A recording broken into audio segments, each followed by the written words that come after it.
Assalamualaikum warahmatullahi wabarakatuh. Waalaikumsalam warahmatullahi wabarakatuh. Alhamdulillahi haqqa hamdih. Wassalatu wassalamu ala sayyidina Muhammadin khairi ibadih wa ala alihi wa ashabihi wa man tabi'ahu min ba'dih. Rabbi shrah li sadri wa yassir li amri wa halul 'uqdatam min lisani yafqahu qawli.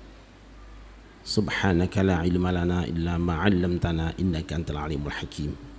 Ma ba'du. Mukarramun para masyayikh wa ala ra'sihim Romo Kiai Haji Zainuddin Jazuli, Romo Kiai Haji Nur Huda Jazuli, Romo Kiai Haji Fuad Jazuli, Pani Punyai Ilatul Badriyah beserta Kiai Haji Anwar Iskandar dan yang baru saja memberikan nasihat Kiai Haji Mujib Imran. Hadirin hamba-hamba Allah yang dimuliakan, anak-anakku para wisudawan dan wisudawati. Pada suatu hari Kanjeng Nabi Muhammad sallallahu alaihi wasallam sedang pengajian. Beliau berbicara tentang para nabi terdahulu. Ketika beliau menceritakan tentang Kanjeng Nabi Sulaiman, orang-orang Yahudi yang dari tadi sudah ngintip di luaran tiba-tiba terkejut.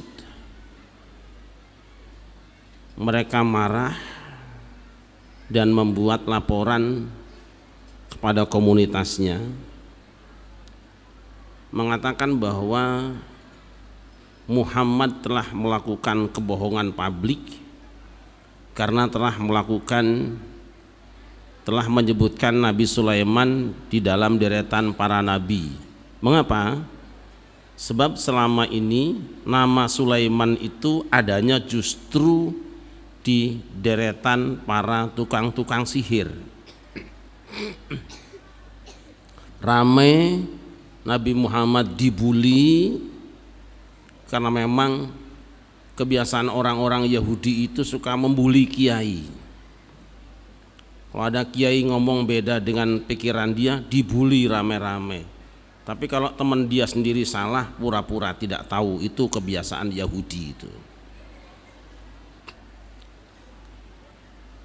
Mengapa Kanjeng Nabi Sulaiman yang dikenal sebagai raja, pemimpin dan tokoh yang sukses ngurus negara itu dituding sebagai tukang sihir? Lalu Allah memberikan tanggapan.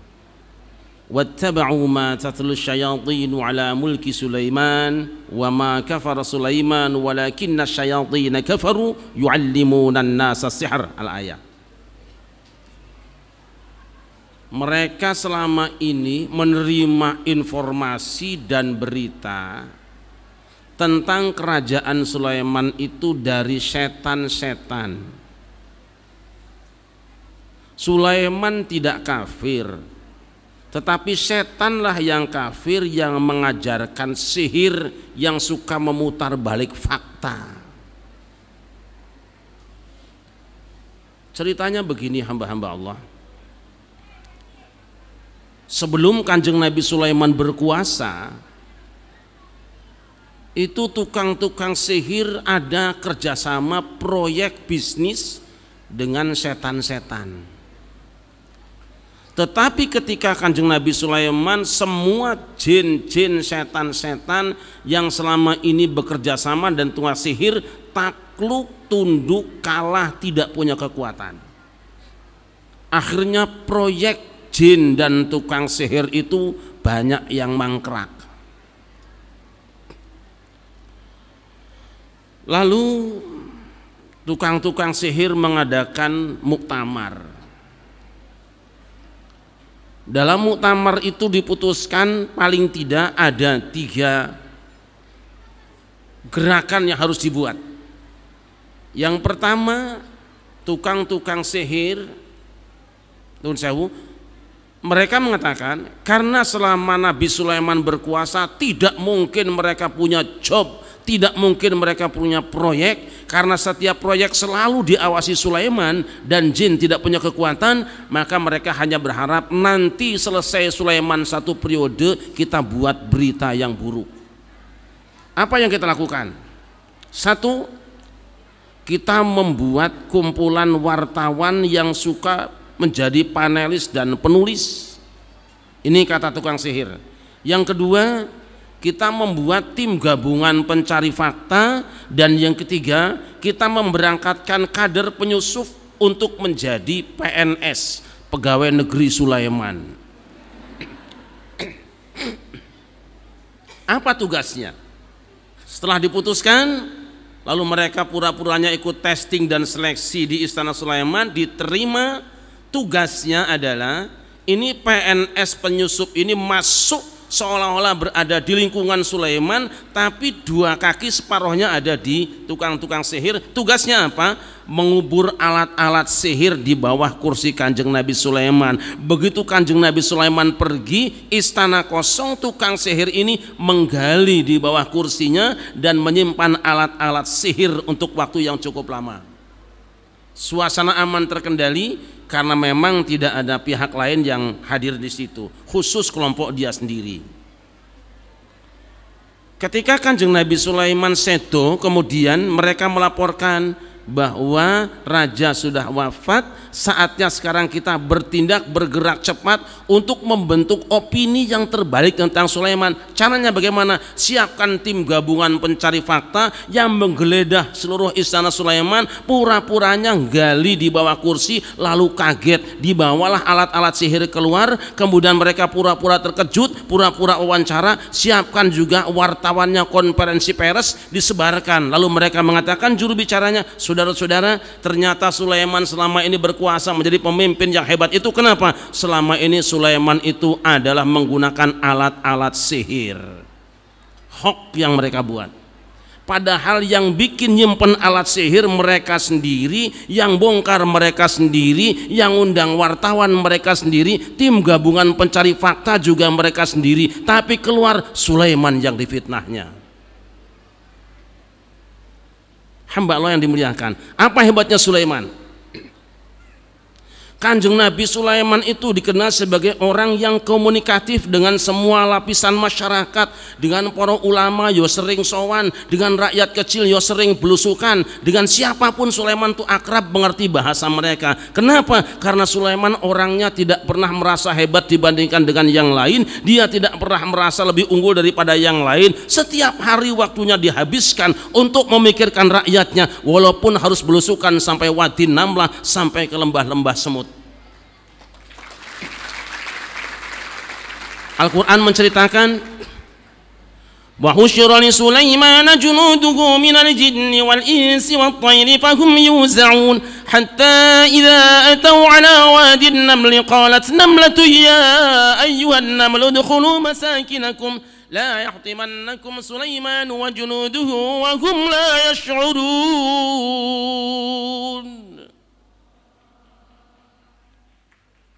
Dikumpulkan untuk Sulaiman kabinetnya, pasukannya itu minal jinni wal insi wat thair, jin, burung dan manusia. Jin itu angkatan laut, burung angkatan udara, manusia angkatan darat. Rapih zaman Sulaiman.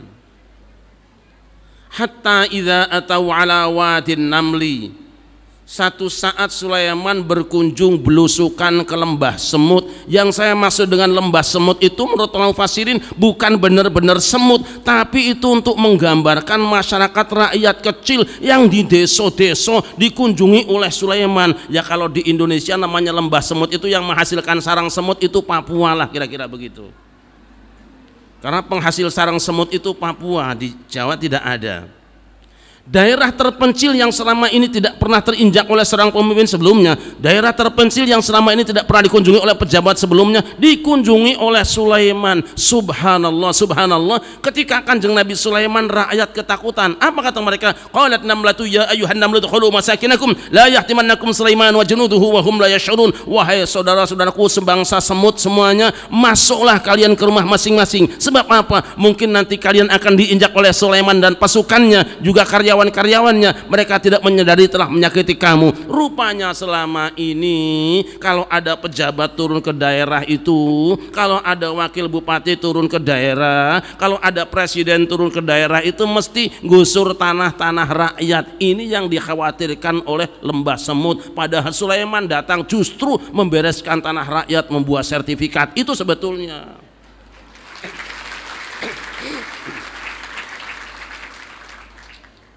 Lah melihat demo rakyat itu, Nabi Sulaiman bukannya marah, santai saja. Yang biasanya kalau demo sikat, tapi Sulaiman saat berkuasa tidak ada sikat-sikatan. Semua orang boleh menghina dia, semua orang boleh mencaci maki dia, dia tetap tersenyum. Karena apa? Tangisan rakyat sebetulnya adalah sangu dia untuk memperbaikinya. Lalu dia mengatakan, kata Quran, fatabassama dhahikan min qawliha, dia tersenyum menyaksikan demo rakyat kecilnya, tidak marah-marah, tidak gebrak-gebrak, tidak emosi. Rabbi auzi'ni an ashkura ni'mataka allati an'amta 'alayya wa 'ala walidayya.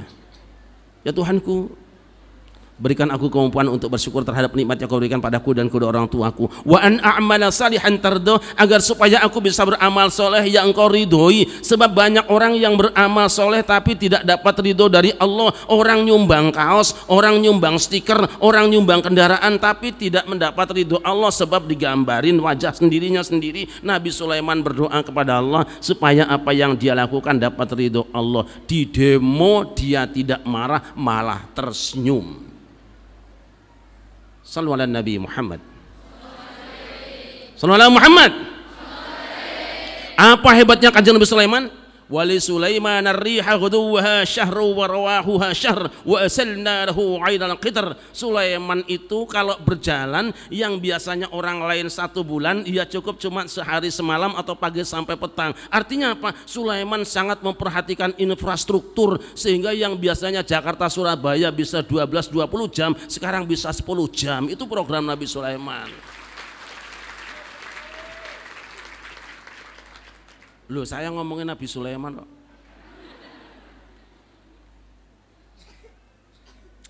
Hamba Allah yang dimuliakan. Tapi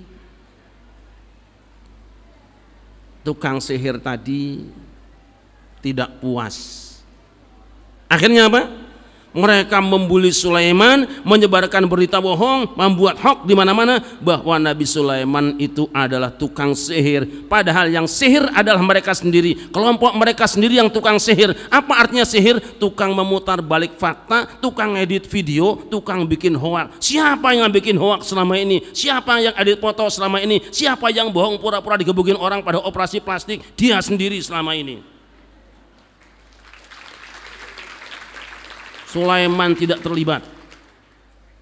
Jelas apa jelas? Jelas apa jelas? Hamba Allah yang dimuliakan.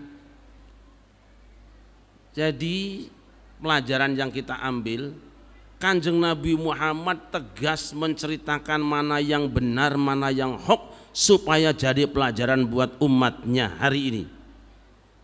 Tidak ada orang yang berhasil menciptakan kebaikan di tengah masyarakat kecuali pasti dia akan dibuat berita bohong oleh lawan-lawannya, oleh orang-orang yang tidak senang dengan kemajuannya. Baik dia pengasuh pesantren, baik dia kepala sekolah, termasuk kepala desa, termasuk wakil bupati, termasuk kepala negara. Kalau berhasil pasti lawan-lawan politiknya tidak akan pernah tinggal diam. Dia ingin lawan-lawannya itu tercela dan terhina. Tapi katakan yang sebenarnya, yang hak adalah hak, yang hoak adalah hoak. Hamba Allah, saya tidak mendukung siapa-siapa. Ingat tahun 2014 di sini, pas kebetulan hadir Pak Mahfud MD. Itu saya ceramah pertama di sini, beliau datang dengan Kang Said Agil. Waktu itu saya dapat isyarah membaca Asmaul Husna, ya Qawiyyu ya Wadudu. Dan hari ini saya ingin ulangi supaya kita kuat dan kasih sayang, ya Qawiyyu ya Wadudu. Awas, bukan Jokowi Dodo. Hari ini 5 tahun setelahnya saya kembali di sini bersama dengan Bapak Ibu semuanya dalam wajah dan tampilan kita yang berbeda. Tapi harapan kita, saya mohon maaf, saya diminta oleh teman-teman untuk bergabung dengan salah satu tim sukses. Saya bilang mana saja saya tidak ikut. Kenapa? Karena saya ingin pegang prinsip satu nusa, satu bangsa, satu bahasa. Itu saja yang penting.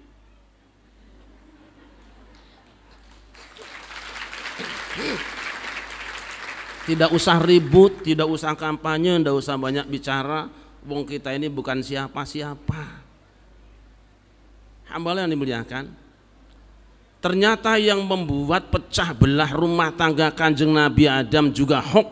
Yang telah hancurkan rumah tangga Adam dan Hawa juga hoax yang dibuat oleh setan.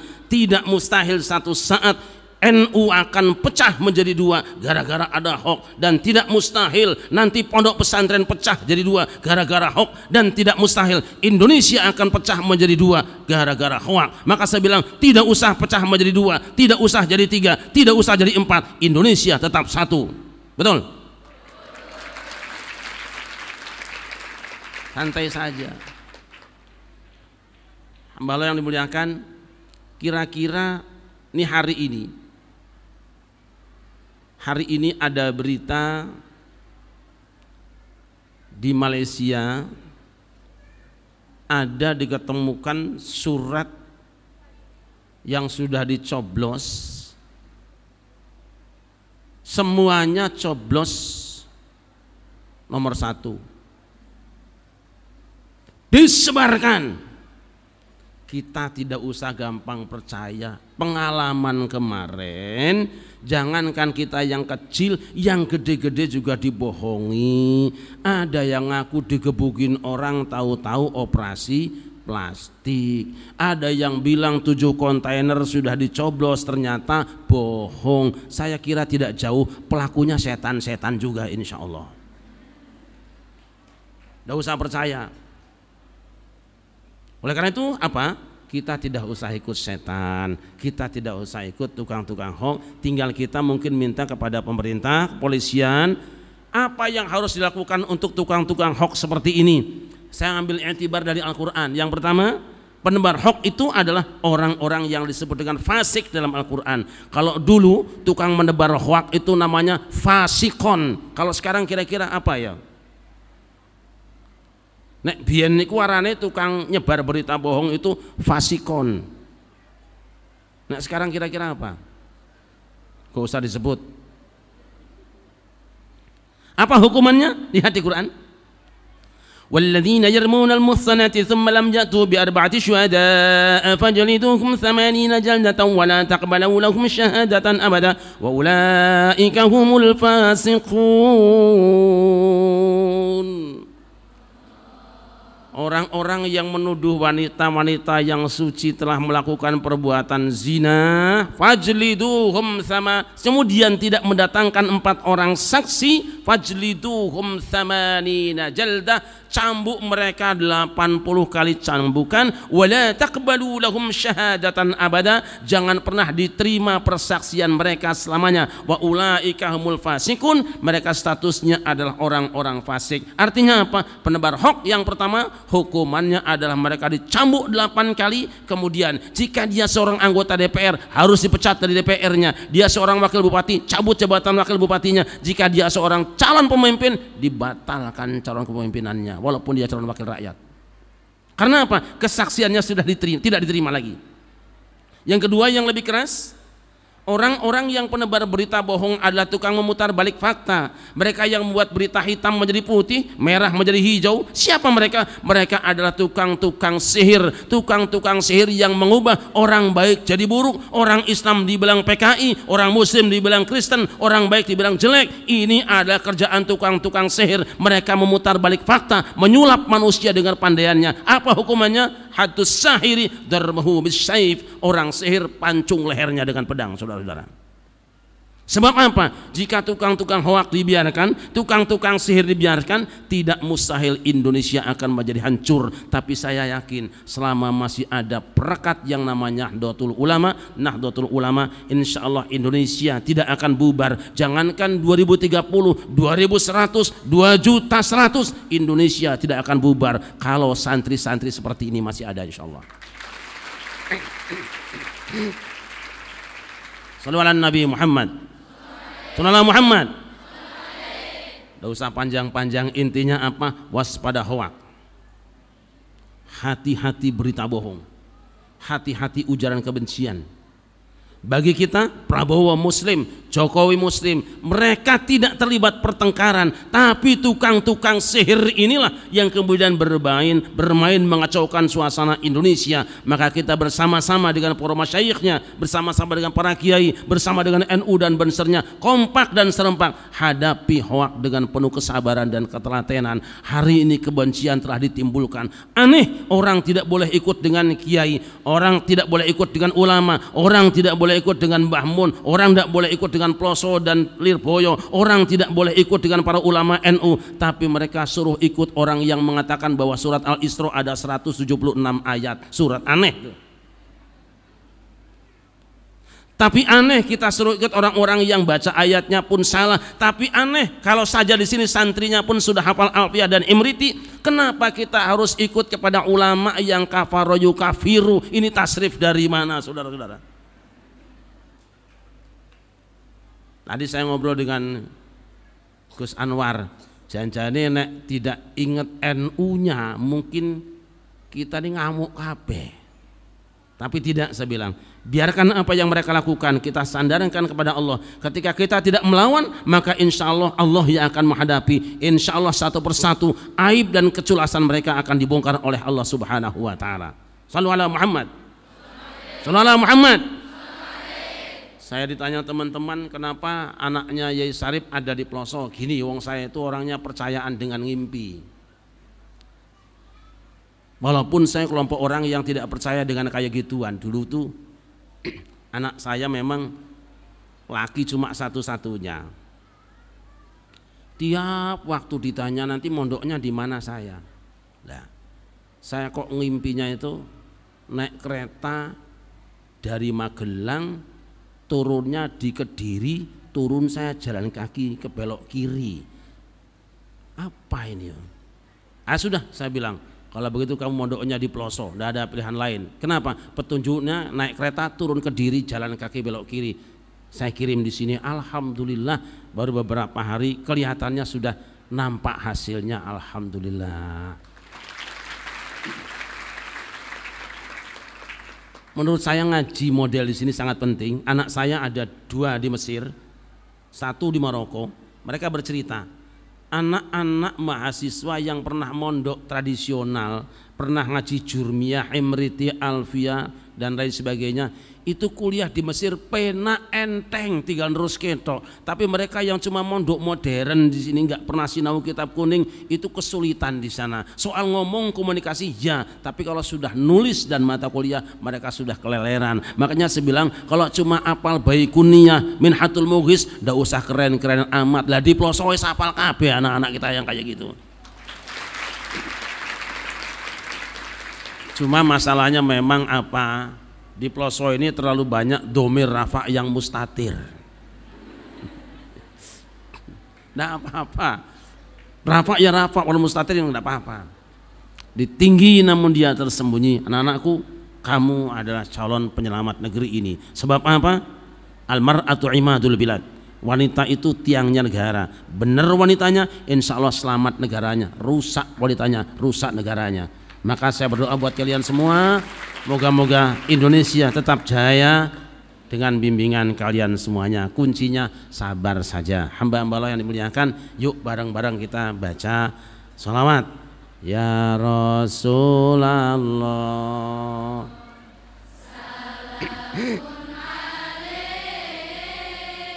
ya Rafi'asya,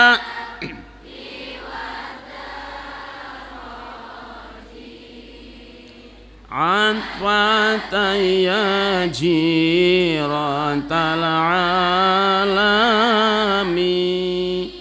يا أهيل الجود والكرم يا أهيل الجود والكرم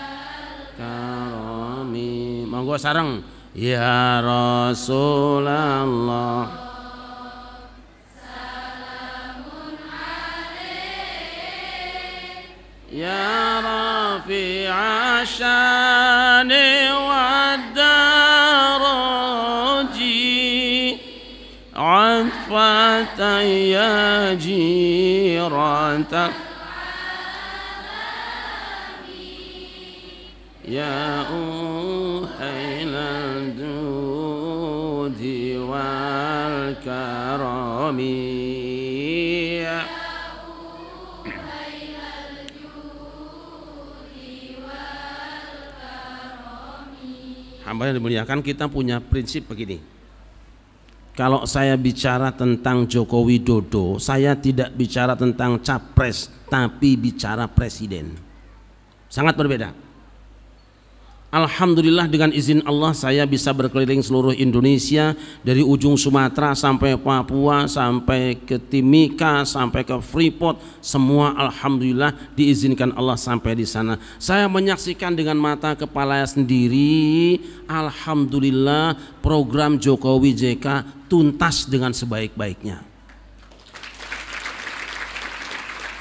Tolong jangan katakan saya bicara cawapres, tidak ada urusan. Saya bicara presiden. Dan kita bersyukur semua presiden Indonesia baik. Dari mulai Bung Karno sangat luar biasa. Saya punya anak di Mesir, sampai di Mesir saya lihat ada jalan Bung Karno, jalan Soekarno. Kenapa? Karena Soekarno punya jasa besar dengan Mesir. Al-Azhar bisa bertahan sampai hari ini karena perjuangan Bung Karno. Andai kata bukan karena perjuangan Bung Karno secara politik, Al-Azhar di Mesir sudah bubar. Maka sampai hari ini orang Mesir terkenang dengan Soekarno. Ketika saya mencari mangga yang paling manis, mereka tawarkan ini mangga Soekarno. Masya Allah. Ketika anak-anak sedang mengaji dengan para masyayikhnya, lalu Syekh mengatakan, bertanyalah wahai anak-anak Indonesia. Mereka tidak mengatakan Indonesia. Is'alu ya abna Soekarno. Bertanyalah wahai anak-anak Soekarno. Bangga kita menjadi anak-anak Soekarno, saudara-saudara. Tapi kenapa di Indonesia Bung Karno dijelek-jelekkan oleh kita semua?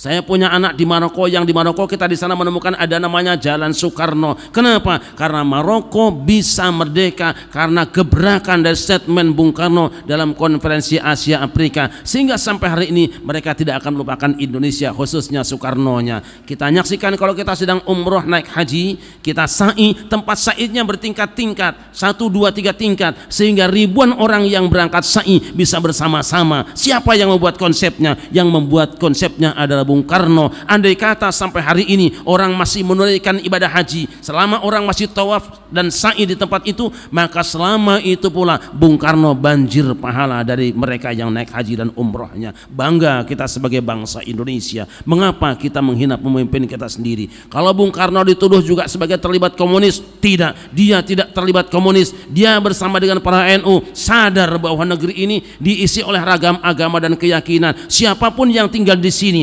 apapun agamanya, apapun keyakinannya, bagi seorang presiden dia adalah anaknya juga yang harus dikasihani dan disayangi, tidak dibenci dan dimusuhi.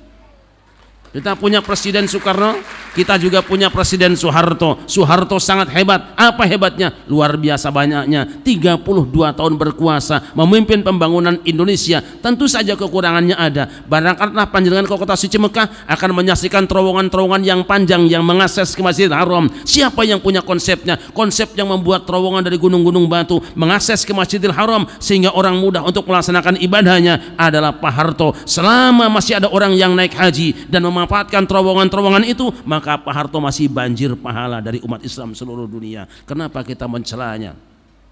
Izinkan saya bertanya, Pak Habibie hebat apa tidak? Hebat apa tidak? Sangat hebat Habibie.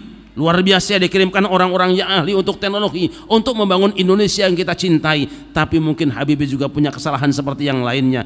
Megawati juga hebat, luar biasa. Tentu dia punya kekurangan. Gus Dur sangat hebat, luar biasa. Dan kita tidak akan menemukan tokoh manusia sehebat Gus Dur. Mengapa? Di samping budayawan, dia ilmuwan ulama, pemimpin negara, pakar politik, komplit dalam dirinya. Tapi yang sulit kita tiru adalah kesabaran Gus Dur. Kenapa kesabaran Gus Dur? Karena Gus Dur digembleng oleh generasi ulama-ulama NU sepanjang zaman. Pernahkah kita mendengar seorang Gus Dur bicara sembrono? Benar, dia kalau bicara seperti sembrono, tapi tidak nampak kesalahannya. Cuma memang beliau kalau bicara suka sembarangan kelihatannya, tapi benar maknanya. Kita masih teringat bagaimana Gus Dur ditanya oleh wartawan, Gus, bagaimana pandangan panjenengan tentang goyang ngebor Inul? Apa jawaban Gus Dur? Gak apa-apa, gitu aja kok. Kok gitu Gus? Saya kan gak ngeliat. Kelihatannya sembarangan jawabannya, tapi benar. Bagaimana orang yang tidak melihat sesuatu kok dibilang pandangannya, itu tidak benar yang nanya. Tapi yang sangat luar biasa, subhanallah, subhanallah, saya mendengar dari seorang tokoh bahwa ketika Gus Dur datang di Iran, berkunjung bertemu dengan Presiden Iran, Gus Dur dipesan oleh kiri kanannya, Gus, nanti kalau Presiden Iran sedang ceramah, mohon panjenengan jangan tidur ya. Ya, insya Allah. Tapi begitu Presiden Iran ceramah, Gus Dur ngorok tidur di kursi. Kecewa teman-teman kita. Tapi apa terjadi? Begitu Presiden Iran turun, giliran Gus Dur ceramah, semua ceramah Presiden Iran ditanggapi dengan sempurna. Bukan itu saja, puncak kebahagiaan kita sebagai warga NU apa? Ketika Gus Dur akan diturunkan dari jabatan presidennya, 30.000 Banser dan pasukan berani mati kumpul di Jakarta. Pagi-pagi sang komandan sowan Gus Dur, Gus, pasukan sudah siap standby nunggu perintah panjenengan. Ada apa ini? Kan panjenengan besok mau diturunkan jabatan presiden. Ya enggak apa-apa. Perintah panjenengan apa? Pulang saja. Kalau saya diminta dan disiapkan bantuan seperti itu, saya akan katakan pada pasukan berani mati, apa perintahku? Satu, kamu satu orang beli 1 liter bensin, bakar gedung MPR, 1 hari bisa rata dengan tanah. Tapi tidak dengan Gus Dur. Kenapa Gus panjenengan kayak gitu? Tidak ada jabatan dunia yang patut dipertahankan mati-matian. Tapi bagi saya, daripada ada 1 tetes darah rakyat Indonesia yang tertumpah, lebih baik saya lepaskan jabatan saya. Dari mana didikan ini? Dari pesantren tradisional. Dari pesantren yang mengajarkan akhlak dari kecilnya. Dari pesantren yang mengajarkan budi pekerti dari kecilnya. Ini hasilnya. Hebatnya Gus Dur luar biasa. Dan semua dawuhnya hari ini jadi kenyataan. SBY adalah hebat, tapi mungkin beliau juga punya kesalahan. Jokowi juga hebatnya luar biasa. Tapi mungkin ada kekurangannya sebagai manusia. Apa konsep kita? Konsep kita, Bung Karno hebat, beliau berjasa besar, mungkin punya kesalahan. Terima kasih dengan jasa-jasanya, kita maafkan kesalahannya. Kalau dia masuk surga, insya Allah warga NU dibawa juga sama dia.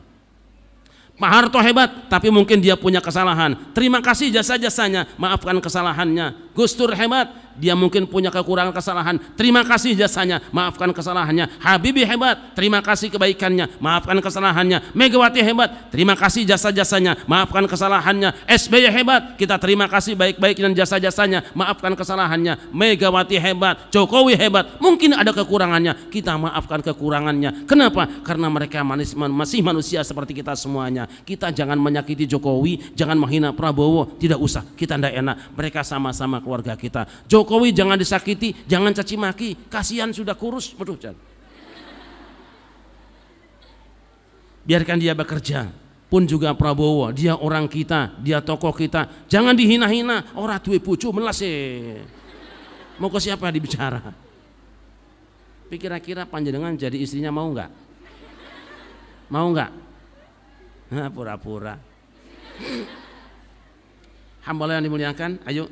Konsep kita dari mana? Ketika Kanjeng Nabi Muhammad SAW sedo, para sahabat Nabi berselisih pendapat tentang siapa yang akan menjadi khalifahnya. Kaum Ansor punya calon presiden namanya Sa'ad bin Ubadah, Muhajirin punya calon namanya Abu Bakar As-Siddiq. Bani Hashim juga punya calon namanya Ali bin Abi Thalib, tapi Ali kemudian surut ke belakang, tinggal dua calon, calonnya Sa'ad dan Abu Bakar. Ributlah di antara para sahabat, bersih tegang di antara para sahabat Nabi, sampai ada yang mengatakan minna amir wa minkum amir, dari kami satu presiden, Anda satu presiden. Tapi pada akhirnya Allah berikan bimbingan pada sahabat Rasulullah, dan pada akhirnya Abu Bakar Siddiq dilantik menjadi khalifah. Ketika Abu Bakar sudah diangkat jadi khalifah, semua umat Islam yang tadinya beda pendapat, sami'na wa ata'na, kami dengarkan dan kami patuhi Anda pemimpin kami. Siapapun yang mengganggu Anda berarti adalah juga musuh kami. Maka ketika ada orang-orang yang tidak mau membayar zakat, umat Islam bersama-sama diperangi mereka sebagai ashabur tahlur riddah, orang-orang yang dianggap murtad dari Islam. Ketika Nahdlatul Ulama muktamar di Jombang, boleh kita beda pendapat, ada calon 1, 2 dan 3, tapi pada akhirnya ketegangan di antara mereka. Ketika Said Agil Siraj diangkat menjadi tanfidiyahnya dan Kiai Ma'ruf Amin jadi suriahnya oleh ahlul halli wal aqdi, oleh para masyayikh, para ulama, seluruh warga NU yang sadar, sami'na wa ata'na, kami dengar dan kami patuhi Anda pemimpin kami. Maka siapapun menghina Said Agil Siraj, siapapun menista Kiai Ma'ruf Amin, sebenarnya telah menghina NU dan warga negara NU, saudara-saudara. Ini konsep Islam. Begitulah 2014. Kita pernah beda pendapat di sini antara satu calon dengan yang lainnya. Ribut di antara kita, panas di antara kita.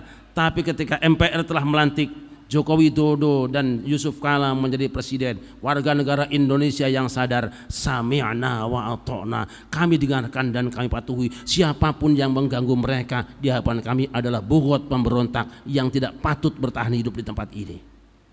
Kalau nanti pada akhirnya satu saat kita akan punya presiden yang lain, siapapun presidennya, asal terpilih secara konstitusional, maka insya Allah kalimat itu akan kita ulangi, sami'na wa ata'na, Anda adalah pemimpin kami, kami dengar dan kami patuhi. Mengganggu pemimpin yang sedang bekerja, baik dia lurah, wakil lurah, baik dia bupati, wakil bupati, presiden, wakil presiden, siapapun yang mengganggu mereka sebenarnya sedang mengganggu bangsa Indonesia. Kalau mereka gagal mensejahterakan Indonesia, sebetulnya mereka terlibat dalam penggagalan kesejahteraan, mereka telah merusak ketenangan Indonesia. Sallu ala Nabi Muhammad. Hamba Allah yang dimuliakan, ini prinsip-prinsip yang harus kita pegangi. Silakan kemanapun Anda, boleh berbicara apa saja tentang politik hari ini, tapi nanti siapapun yang terpilih tetap kita jaga kesatuan Indonesia. Tapi NU jelas punya pegangan, NKRI harga mati. Makanya satu nusa, satu bangsa, satu bahasa kita. Jadi kalau ditanya bahasa kita apa? Satu saja, begitu kira-kira. Terima kasih, mohon maaf. Hasbunallahu wa ni'mal wakil, wallahul muwaffiq ila aqwamit thariq. Wassalamualaikum warahmatullahi wabarakatuh.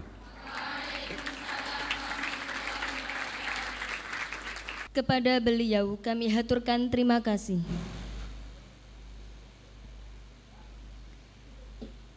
Hadirin tamu undangan yang berbahagia, mauidhah hasanah berikutnya akan disampaikan oleh beliau Kiai Haji Anwar Iskandar. Kepada beliau kami haturkan. Assalamualaikum warahmatullahi wabarakatuh. Waalaikumsalam warahmatullahi wabarakatuh. Alhamdulillahi rabbil alamin. Wassalatu wassalamu ala asyrafil anbiya'i wal mursalin, Sayyidina Muhammad wa ala alihi wa ashabihi ajma'in. Amma ba'du, fala hawla wa la quwwata illa billahil aliyyil azim. Al-Mukarram panjenenganipun Kiai Zainuddin Jazuli, Al-Mukarram Romo Yai Nurul Huda Jazuli, Romo Yai Fuad Munaim Jazuli, Bunyai Lailatul Badriyah, sedaya kita dongaaken mugi-mugi panjang umur, tansah dipun paringi sehat wal afiat. Nggih. Panjenenganipun Yai Rahmat, Yai Mujib Imron, panjenenganipun Kiai Harun Ismail, lan sedaya para wali-wali santri, para Bani Jazuli, dzurriyyahipun Romo Yai Jazuli.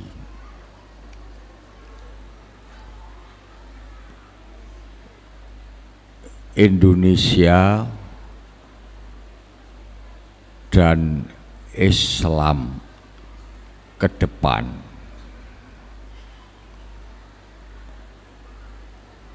membutuhkan pejuang-pejuang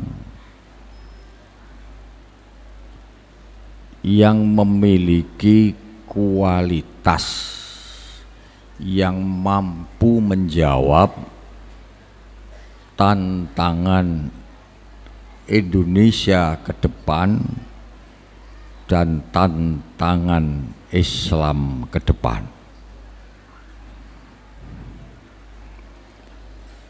Tantangan Indonesia dan agama ke depan itu sangat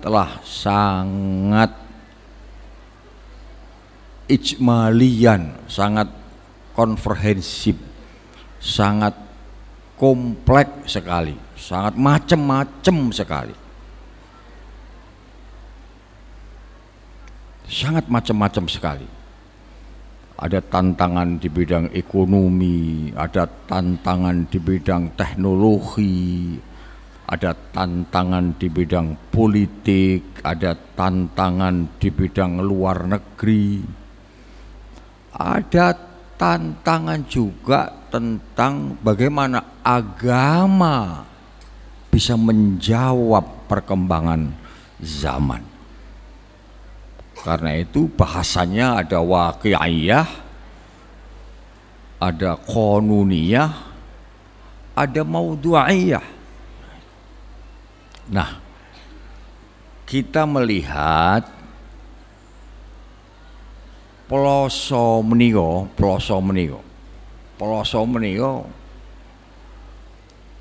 ada sekolah formal tapi berbasis salafiyah diniyah salafiyah. Ini satu. Artinya apa? Artinya ini nanti calon-calon intelektual, calon-calon sarjana, calon-calon cendekiawan muslim masa depan. Ini anak-anak yang di formal ini. Di sini juga ada salafiyah pure putra. Artinya apa? Artinya dipersiapkan untuk menjadi para ulama, para kiai-kiai, para warathatul anbiya. Di sini juga disiapkan putri-putri, santri-santri putri diniyah salafiyah. Jadi ini calon bunyai. Sakjane calon bunyai iki ya gak patek susah-susah amat. Pokoke wis dirabi kiai ya mesti dadi bunyai. Gampang saja. Ting akal-akal baiknya kalau ya dirabi Pak Yai tapi ya alimah ngoten lho. Nah, artinya apa? Artinya kula nyawang kita melihat bahwa Ploso ini adalah salah satu pesantren di Jawa Timur yang mempersiapkan pemimpin-pemimpin yang akan membawa kemajuan Indonesia dan membawa kemajuan Islam untuk menjawab tantangan masa depan bangsa dan Islam Ahlus Sunnah wal Jamaah. Butuh sarjana Ploso ada, calon sarjana paling tidak. Butuh kiai disiapkan oleh Ploso. Butuh bunyai disiapkan oleh Ploso. Mudah-mudahan apa yang dilakukan hari ini oleh para pimpinan-pimpinan pesantren ini senantiasa diberi bimbingan dan diridhoi oleh Allah Subhanahu wa ta'ala. Seperti itu. Ini ungkapan apresiasi kula datang panjenengan sedaya para kiai dan para wali santri. Bersyukurlah di hari-hari seperti ini masih ada pondok pesantren yang sedemikian komplit, yang sedemikian sempurna. Tidak lain ini adalah bagian dari bagaimana menjawab tantangan Indonesia ke depan dan menjawab tantangan Islam ke depan. Jadi dua-duanya dibutuhkan para sederek. Sing padha alim iso ngaji, iso bahsul masail dibutuhkan. Sing calon-calon sarjana ngeten iki dibutuhkan.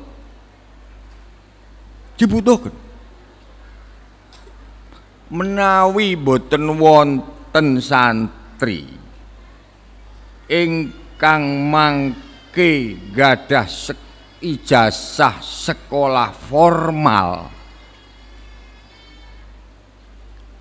siapa yang akan menduduki posisi-posisi penting baik di dunia pemerintahan, di dunia legislatif maupun di dunia yudikatif, juga di tentara dan di kepolisian. Niku lek awake dhewe ora nyiapne calon-calon yang ada di tempat-tempat itu, nanti ditempati orang lain. Padahal itu tempat yang penting. Dia akan membuat undang-undang, legislatif akan membuat undang-undang. Legislatif tingkat 1 dan 2 akan membuat perda. Eksekutif akan membuat keputusan-keputusan dan kebijakan-kebijakan. Yudikatif akan membuat sebuah regulasi-regulasi hukum yang itu akan mengikat kepada seluruh warga bangsa ini. Ketika tempat-tempat itu diduduki oleh orang yang tidak peduli kepada Islam, ketika tempat-tempat di eksekutif, legislatif, yudikatif, tentara dan polisi diisi oleh orang yang tidak punya mubalah dan kepedulian kepada nasib Islam, maka mereka akan membuat undang-undang, membuat aturan-aturan, membuat perda, membuat keputusan yang merugikan kepada kita. Ngoten. Jadi ini penting, sekolah formal niki penting untuk menyiapkan, bau dawe Pak Wakil Bupati, betapa sulitnya cari kepala dinas ya yang iso ngerti soal aturan-aturan negara tapi juga paham agama. Iki wau ngendikane seorang wakil bupati sudah ngerasakno, mboten omong kosong, ngerasakaken. Jadi Indonesia ke depan, Islam ke depan butuh sangat anak-anak yang bisa membaca kitab kuning, ngerti nahwu, ngerti sorof, ben ora kafaro yukafiru, ben ora muni antarane kafir ki karo kafirun gak podo, kufar karo kafir gak podo. Wah niku pun mulai gladrah niku, mulai gladrah. Dibutuhkan ahli-ahli membaca dan memahami tentang maudu'iyah, tentang qanuniyah, tentang waqi'iyah, dengan membuka maroje al-kutubul mu'tabarah inda ahli sunnah wal jamaah. Tengriki ono syawir Fathul Mu'in, ono syawir Fathul Wahab. Ini dipentingkan oleh bangsa dan umat Islam ke depan. Dalam mereka tetap menjaga muruah Islam Ahlus Sunnah wal Jamaah, tetap menjaga wibawa Islam Ahlus Sunnah wal Jamaah yang ditanamkan oleh as-salafus salih dan para aulia di sini. Tetapi di sini juga dibutuhkan anak-anak pesantren yang akan menduduki posisi-posisi strategis di pemerintahan, sehingga akan bisa menjadi bagian daripada mengambil keputusan dan kebijakan negara.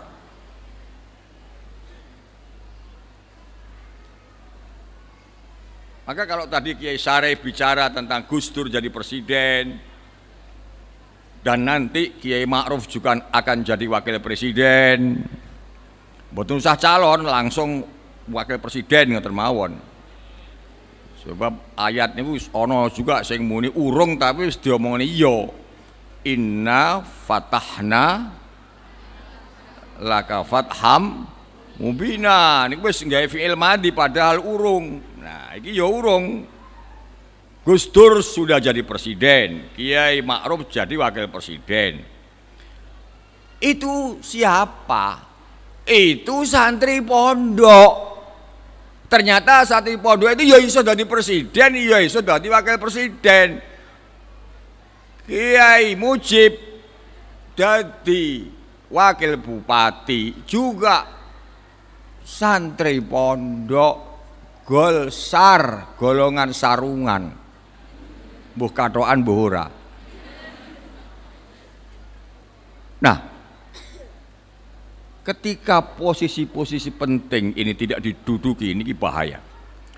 Oleh karena itu para sederek, pesantren sumber kebenaran,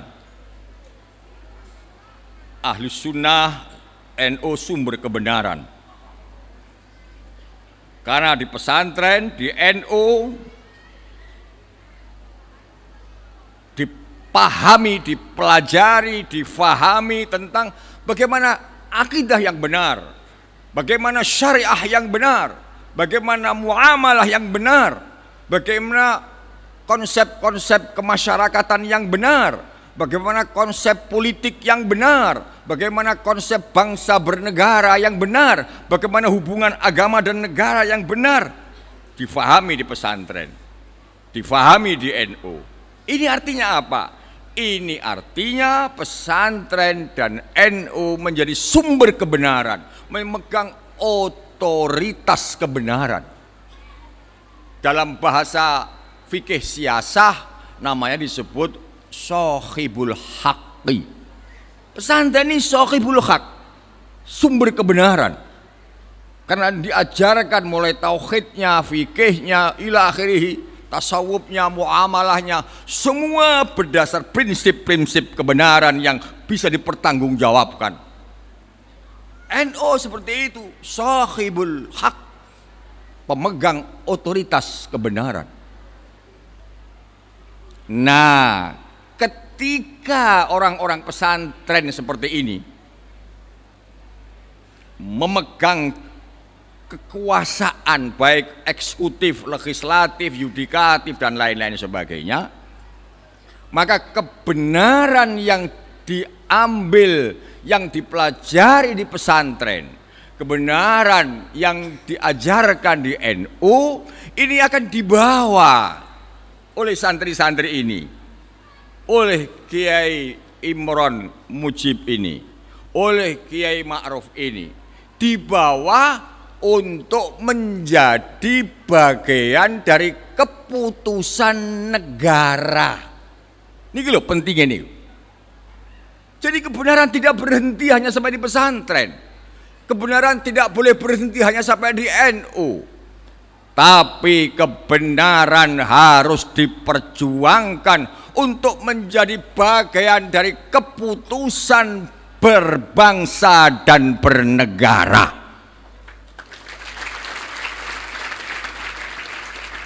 Nah, itu perjuangan sebenarnya itu. Tetapi boten saged kebenaran pesantren menjadi kebenaran negara yang mengikat. Kebenaran NU menjadi kebenaran negara kalau kita tidak masuk di dalam sistem negara. Napa saged sampean aja nglebokne bal tenggul kalau hanya jadi penonton? Boten saged. Harus ikut main. Harus ikut main menjadi bagian dari pemain sepak bola untuk bisa menendang bola itu masuk ke gawang, akhirnya jadi poin. Itulah yang kemudian disebut dalam fikih siasah sebagai sahibul qaror atau sahibul quwwah. Sahibul hak di pesantren yes, tapi belum tentu menjadi sahibul qaror. Sahibul hak di NU ya, tetapi belum tentu bisa menjadi sahibul qaror, memegang otoritas keputusan negara. Ketika orang pesantren, ketika orang NU tidak menjadi bagian daripada pengambilan keputusan di ranah kekuasaan negara. Jadi artinya apa? Artinya ngeten.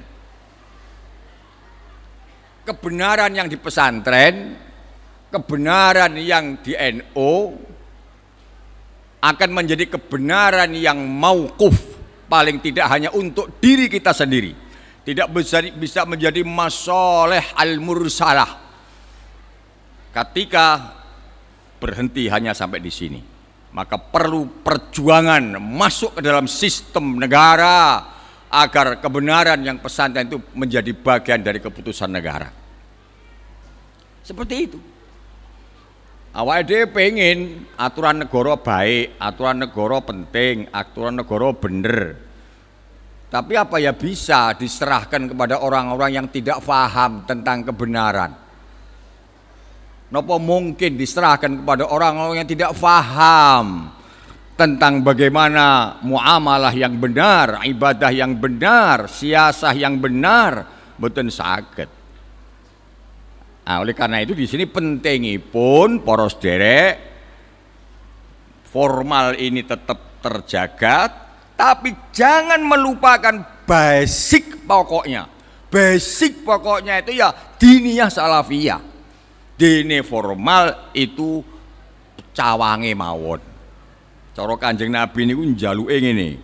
Allahumma inna nas'alukal huda waziyadah.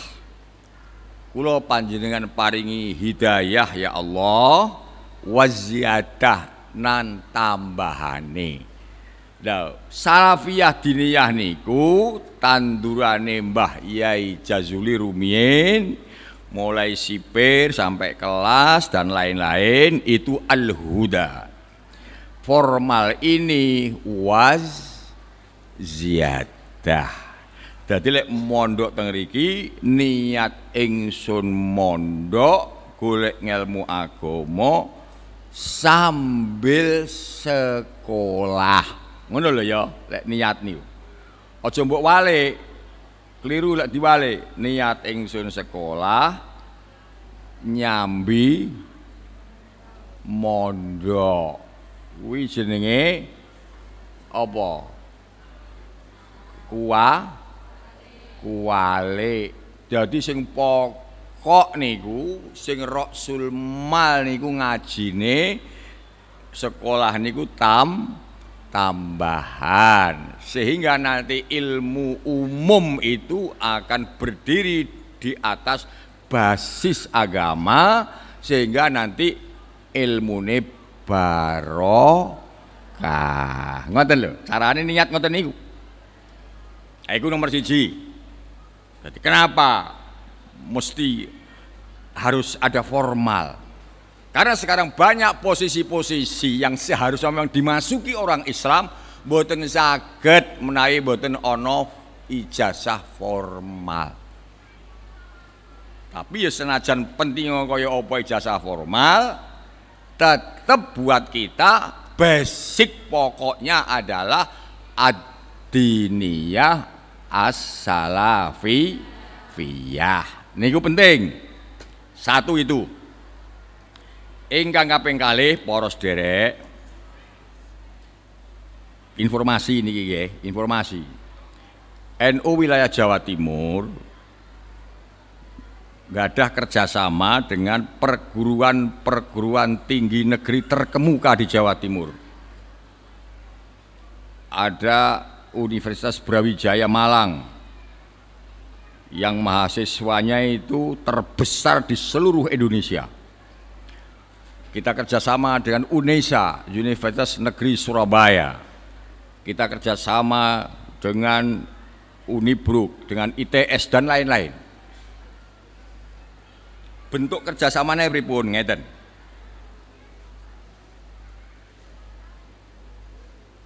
Anak-anak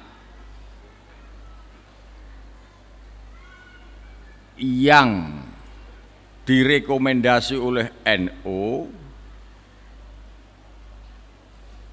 dan NU direkomendasi oleh masing-masing kiai pesantren itu akan bisa diterima di sekolah-sekolah negeri terkemuka di Jawa Timur ini tanpa tes.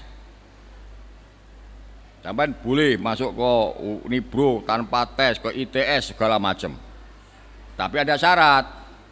Ada syarat. Syarat yang ditetapkan, satu, iso maca kitab kuning. Iso maca kitab kuning. Yang kedua, apal walaupun enggak banyak, paling tidak 3 juz Quran. Apal Quran walaupun sedikit. Nah, ini. Kenapa sekolah-sekolah negeri sekarang sampai mikir nih seperti itu? Nah, ini penting dipahami. Kenapa kok ITS gelem kerja dengan kita? Iso nerimo cah pondok sing iso maca kitab dan lain-lain. Karena ternyata sekarang mahasiswa-mahasiswa yang diterima oleh perguruan tinggi besar negeri di Jawa Timur ini, termasuk yang diterima karena hafal Quran, ternyata itu adalah mahasiswa-mahasiswa yang kebanyakan dari orang-orang yang fundamentalis, yang radikal, yang intoleran. Maka rektor-rektor itu tidak mau. Rektor-rektor sekolah negeri itu boten purun kalau mahasiswa-mahasiswa yang terpapar sebagai orang-orang intoleran, yang keras-keras, wingko jadi sarjana dan jadi pemimpin, maka harus diimbangi dari pesantren-pesantren yang dididik oleh kiainya di pesantren itu dengan ajaran Islam Ahlus Sunnah wal Jamaah. Oleh karena itu, monggo kita sambut kerjasama NU wilayah Jawa Timur dengan berbagai perguruan tinggi negeri besar di Jawa Timur ini. Kalau memang panjenengan pengen nerusne ke perguruan tinggi negeri, lek ora ya ora apa-apa, tapi kalau ingin meneruskan tolong disiapkan hafal Quran enggak usah akeh-akeh, dan lek dites maca kitab kuning bisa. Sekarang banyak anak-anak PKS menjadi mahasiswa di perguruan tinggi negeri. Rasa setengah mati, Pak. Nah, ini mereka kalau hanya diuji hafal Quran, enteng buat mereka. Tapi sekarang mulai mumet karena ternyata ada tambahan lagi selain apal Quran beberapa juz kudu iso maca kitab kuning. Dan di sini yang siap hanyalah pesantren-pesantren salaf diniyah.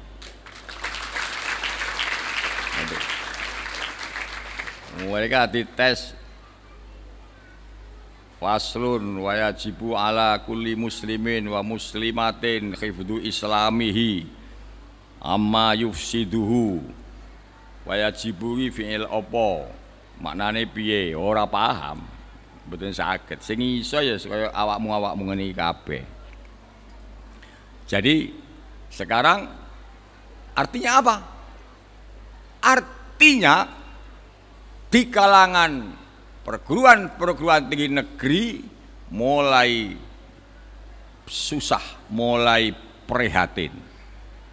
Karena banyak mahasiswa mereka yang memiliki faham intoleran, faham fundamentalis, faham seperti yang dikatakan Kiai Syarif dan Kiai tadi itu, Kiai Mujib tadi itu, menganggap bahwa kalau bukan kelompok mereka maka Islamnya dianggap tidak bagus, bahkan menganggap bahwa negara bangsa itu jahiliyah, Pancasila itu jahiliyah, demokrasi itu taghut dan lain-lain sebagainya.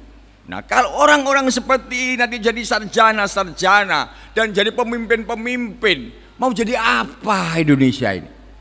Mau jadi apa Indonesia ini?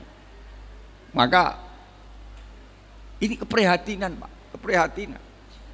Bahkan kapan hari kita ada pertemuan NU wilayah Jawa Timur dengan gubernur, dengan panglima, dengan kepolisian negara, ya, dipaparkan di sana oleh gubernur bahwa berdasarkan penelitian dari lembaga kajian-kajian kemasyarakatan di Universitas Syarif Hidayatullah Jakarta, hampir 50% dari anak-anak pelajar di Indonesia ini sudah terpapar Islam radikal.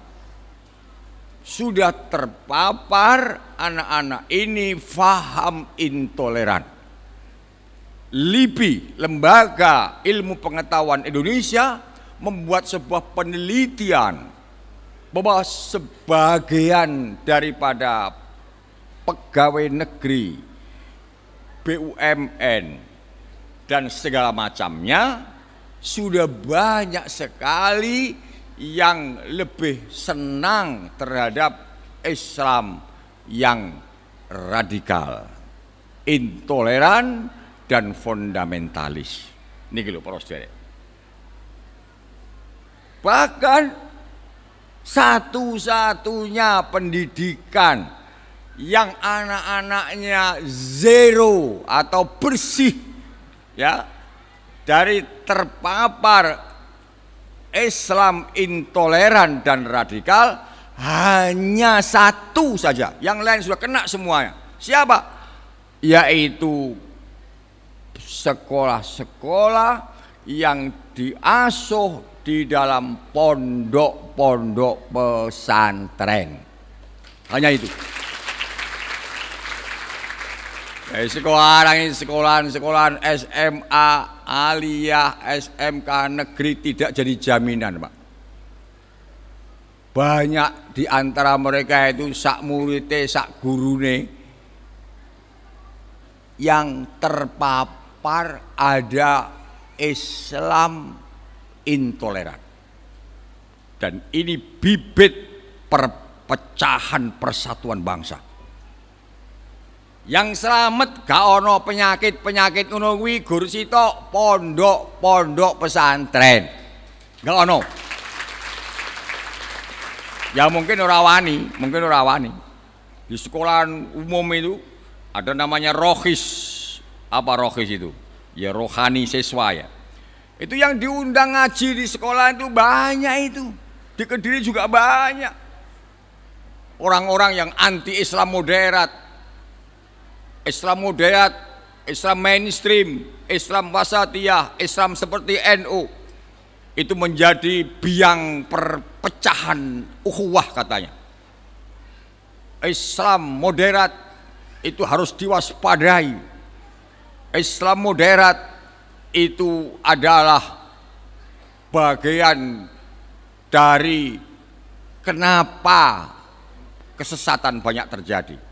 Seperti itu didikannya. Nah, mereka tidak berani masuk ke pesantren karena dianggap pesantren ini ono gendruwone mbuh piye. Ora wani mondok pesantren. Alhamdulillah karena dijaga oleh kiai-kiainya. Ora sembarang ngundang wong oleh ceramah. Ora sembarang ngundang wong oleh pidato yang pesantren. Sekarang di sekolah-sekolah SMA, negeri dan sebagainya banyak itu kelompok-kelompok masuk lewat rohis dan ada pembiaran kepala sekolah yang menengahi. Nah, alhamdulillah putra panjenengan sekolah teng mriki engko duwe ijazah negeri tapi iso ngaji dan yang paling penting selamat dari penyakit Islam fobia. Islam apa? Bukan Islam fobia, Islam intoleran. Niki medeni para sederek. Oleh karena itu monggo niki diterusaken kanthi sae, lek perlu anake senajan sekolah umum tapi di pondok nih. Biar tidak ndekos, lek ndekos diopeni wong liya. Di Surabaya sudah banyak kelompok-kelompok keras ini menyediakan rumah-rumah, bahkan anak-anak kiai-kiai dari kampung-kampung yang sekolah ke kota dipengaruhi untuk masuk ke kos-kos itu dan di brainwash di sana, dicuci otaknya. Pulang musuhi bapake, musuhi ibuke. Anak kiai. Coba bayangkan. Pamilo, alhamdulillah. Alhamdulillah, anak-anak ini walaupun sekolah formal, tapi yang pondok entuk banyak, ngelmu nggih entuk, selamat ya entuk, dan yang paling penting kondur mangke tidak hanya sekedar membawa ilmu, tetapi membawa barokah donga-dongane Mbah Yai Ploso, nggih. Termasuk dungane Mbah Yai Jazuli, Bu Nyai Rodiyah, dungane Gusmi, dungane Gus Munib, kabeh bendina ndongakne sampean kabeh. Iki ora ana. Sekolah liyane ora ana, dungane kiai ora ana. Yang kono gue entuk ilmu ngono tok, knowledge saja. Tapi tidak ada value. Tidak ada nilai. Nilai kecintaan pada tanah air tidak ada, nilai takwa Allah jarang-jarang, nilai akhlakul karimah juga tidak sehebat di pesantren, bahkan tidak juga ada yang namanya barokah daripada guru-gurunya. Nah oleh karena itu, alhamdulillah wali santri bersyukur anak-anak kita ini mudah-mudahan ilmunya barokah dan manfaat, okay? Dan diselamatkan oleh Allah Subhanahu wa Ta'ala. Pilihan panjenengan untuk menyekolahkan anak ben untuk ijazah, tetapi lebih daripada itu di pondok nih, ini sudah benar. Tinggal bagaimana ini disebar nih kepada masyarakat yang lain, teng jaba pun medeni para sederek. Sing prihatin sudah bukan hanya gubernur, menteri sudah prihatin, Kapolri sudah prihatin, pejabat-pejabat pemerintah sudah prihatin. Kenapa sekarang anak-anak sekolah sudah terpapar dengan ajaran-ajaran intoleran? Malah bener Kiai Sarif wis di pondok nih, dibeles nih yang pondok kene wis biyen. Nah, soal aku dadine apa ya dadi wong. Ngoten mangan apa ya mangan sego. Gitu aja. Gitu nggih. Tak dongakne muga-muga Sampai lek pengen terus nih sekolahan lebih tinggi diparingi gampang dening Allah, nggih. Yen sampean pengen terus nih mondok ngaji kitab sing gede-gede, muga-muga difutuh karo Allah Taala.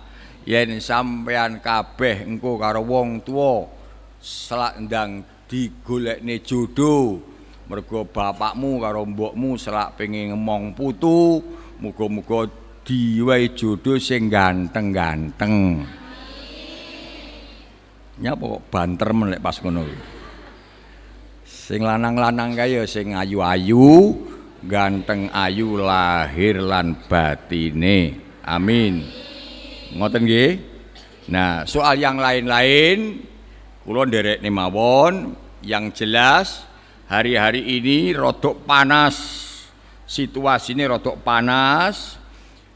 Tapi alhamdulillah senajan panas awake dhewe tetep duwe gondelan.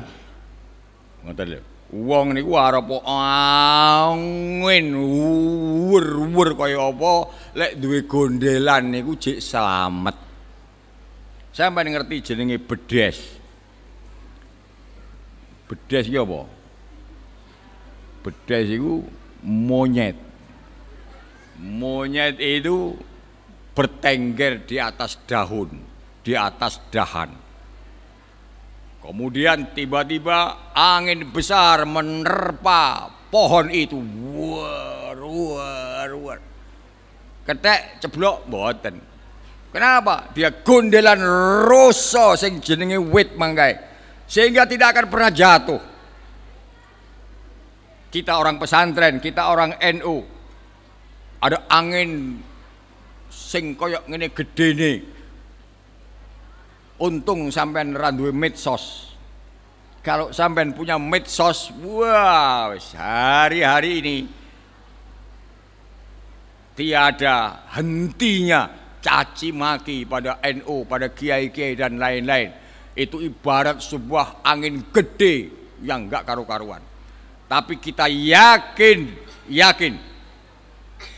yakinlah panjenengan kaum santri dan kaum NU akan diselamatkan oleh Allah Subhanahu wa taala. Tapi sampean terokne bedes mangkae. Gondelan sing roso. Kalau wali santri ploso, gondelan kiai ploso, ojo pecat-pecat sangka prinsip wa'tasimu bihablillah. Gondelan dengan ajaran Allah. Ajaran Allah mengatakan kita mengikuti guru-guru kita. Insya Allah tinggal beberapa hari saja kesimpulan 7 bulan yang lewat akan sudah bisa kita baca, dan yang terjadi mudah-mudahan yang terbaik buat bangsa dan warga Nahdlatul Ulama. Buat kita enggak usah susah-susah. Kita orang NU ya pilihlah orang NU. Kita santri ini kiai ya pilihlah seorang kiai. Dan begitu saja, enggak usah susah-susah. Ini pemilihan umum bebas. Kula nggih bebas nih. Bojoku tak bebas nih, anakku tak bebas nih. Kowe milih Pak Jokowi boleh, kowe milih Kiai Ma'ruf boleh, kowe milih nomor 1 oleh, bebas pokoknya. Orang milih liyane kuwi mau kae ya oleh. Ngono wae penak-penakan. Gitu. Yang penting kata KPU kalau nyoblos 1 saja. Lek nyoblos kok luweh saka 1 ora sah. Niku KPU lho ya, KPU lho ya, KPU. Urung arane NU, KPU. KPU ngomong bahwa nyoblos hanya 1. Kalau lebih dari 1 tidak sah. Wes. Kuwi ora kampanye, kuwi gur ngomongi ngono tok. Barangkali ngaten kemawon nggih. Niki wau sampun kathah sanget wonten kirang langkungipun nyuwun ngapunten ingkang sak kata-kataipun. Mudah-mudahan pesantren ini akan maju pesat ke depan dalam bingkaian, dalam genggaman ridho dan pertolongan Allah Subhanahu wa Ta'ala. Sedaya Bani Jazuli, milai Kiai Zainuddin, Kiai Huda, Kiai Fuad, Bunyai Bat, putra-putra wayah semuanya, mudah-mudahan senantiasa diberikan kemudahan segalanya oleh Allah Subhanahu wa Ta'ala. Santri-santri yang belajar di sini mudah-mudahan senantiasa diberikan futuh, barokah ilmunya dan manfaat ilmunya fid dini wad dunya wal akhirah. Wali-wali santri yang mondok nih anak tengriki, mugi-mugi pan paringi jembar rezekine, gampang oleh nyambut gawe, gampang oleh pados rezeki ingkang barokah fid dunya wal akhirah. Makaten ada kurang lebih mohon maaf. Wallahu yuwaffiquna ala ma yuhibbu wa yardah. Wassalamualaikum warahmatullahi wabarakatuh. Kepada beliau kami haturkan terima kasih. Hadirin tamu undangan yang berbahagia, acara malam ini akan ditutup dengan doa. Kepada beliau Romo Yai Zainuddin Jazuli, waktu dan tempat kami haturkan.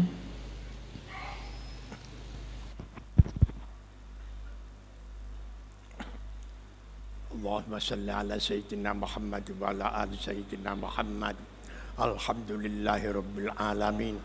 Allahumma inna nas'aluka imanan kamila wa yaqinan sadiqa wa rizqan wasi'a wa qalban khashi'a wa lisanan dzakira wa halalan thayyiba wa taubatan nasuha wa taubatan qoblal maut wa rahatan indal maut wa maghfiratan wa rahmatan ba'dal maut wal afwa indal hisab wal fawza bil jannah wan najata minan nar bi rahmatika ya aziz ya ghaffar. Allahumma khtim bil khairati ajalana wa haqiq bi fadlika amalana wa sahil li bulughi ridhaka subulana wa hassin fi jami'il akhwali a'malana ya munqidal gharqa ya munjiyal halka ya syahida kulli najwa ya muntaha kulli syakwa ya qadimal ihsan ya daimal ma'ruf. Allahumma innahu la buddalana min liqa'ika ya Allah. Ij'al indaka udrana makbula wa dambana maghfura wa ilmana mawfura wa hajjana mabrura wa sa'yana maskura wa tijaratana lantabur ya alima ma fis sudur. Akhrijna ya Allah minadh dhulumati ilan nur. Allahumma najjina minan nar salimin khalimin farihin mustabshirin ma'a ibadika sholihin ma'al ladhina an'amallahu alaihim minan nabiyyin was-siddiqin was-syuhada was-sholihin wa hasuna ulaika rafiqa. Dalikal fadlu minallah wa kafa billahi alima walhamdulillahi rabbil alamin. Kepada beliau kami haturkan terima kasih. Hadirin, usai sudah rangkaian acara pada malam hari ini, dan kami sebagai pembawa acara mohon maaf atas segala kesalahan dan kehilafan. Wassalamualaikum warahmatullahi wabarakatuh. Waalaikumsalam warahmatullahi wabarakatuh. Assalamualaikum warahmatullahi wabarakatuh. Kami atas nama pengurus Pondok Pesantren Afalah Putri mengucapkan banyak terima kasih atas kehadiran semuanya. Yang jelas acara malam ini betul-betul membuat kami semuanya bahagia, karena dari awal sampai akhir berjalan dengan baik, berjalan dengan lancar sesuai apa yang menjadi keinginan kita bersama. Mungkin itu saja yang dapat kami sampaikan, kurang lebihnya mohon maaf. Assalamualaikum warahmatullahi wabarakatuh. Ini adalah merupakan haflah tasakur Pondok Pesantren Suroya Al-Falah. Di dalam pondok ini ada Suroya Al-Falah, ada Al-Falah. Untuk Suroya itu adalah menampung anak-anak yang masih usia sekolah seperti SMP dan SMA, MTS dan MA. Itu kita tampung di Suroya Al-Falah. Nah itu nanti kalau pagi sekolah umum, nanti malam diniyahnya dan ngajinya begitu. Nah ini alhamdulillah pada hari ini adalah merupakan malam tasyakur, yaitu malam ditandainya akhir periode pelajaran tahun ajaran 2018-2019. Di pesantren diakhiri dengan tasyakur yang pada malam hari ini. Alhamdulillah semua yang kita undang rawuh, ada Kiai Syarif, ada Kiai Anwar dan Kiai Mujib Imron, rawuh semuanya, dan tadi sambutan dari pengasuh adalah dari Agus Abdurrahman Al-Kausar. Begitu. Namanya Muhammad Khalil Ibrahim, asal Lampung. Lampung, iya. Jauh banget. Iya, Mas itu dari Lampung mondok di sini, iya. Ngambil formal Az-Zahir ya. Iya. Sudah berapa tahun ini? Udah menjadi 6 tahun. wisuda ini? Udah 6 tahun ini. Agak dekat. Udah 6 tahun ini, 6 iya. Tahun, dan alhamdulillah lulus alhamdulillah sukses. Terus ambil sekolah formalnya di mana? Kalau Ambil sekolah formalnya di SMA 1 Negeri Mojo. SMA 1 Negeri Mojo. Iya. Nah, setelah lulus dari SMA nanti atau di formal Az-Zahir mau melanjutkan kemana? Mau melanjutkan ke bidang polisian. Kepolisian, Iya. Luar biasa. Berarti nggak di di lingkup pondok pesantren Al-Falah lagi ya? Iya. Keluar. Keluar dulu. Oke. Terus Mas, ada pengalaman menarik enggak selama mondok di Pondok Az-Zahir? Pengalaman menarik banyak Mas, Ya, banyak. apa? Kalau Yang paling kelingan ya gitu? kelingan kan kalau makannya bareng-bareng, kalau ya bareng-bareng gitu loh Mas. Banyak sukanya? Banyak suka dukanya lah situ. Nggak ada teman usil atau apa? Temen usil banyak Mas. Banyak, tapi kan tetap happy. Iya happy. Sebagai Dibikin santai aja Mas ya. Iya. Oke, terima kasih. Iya. Semoga sukses Mas ya. Oke.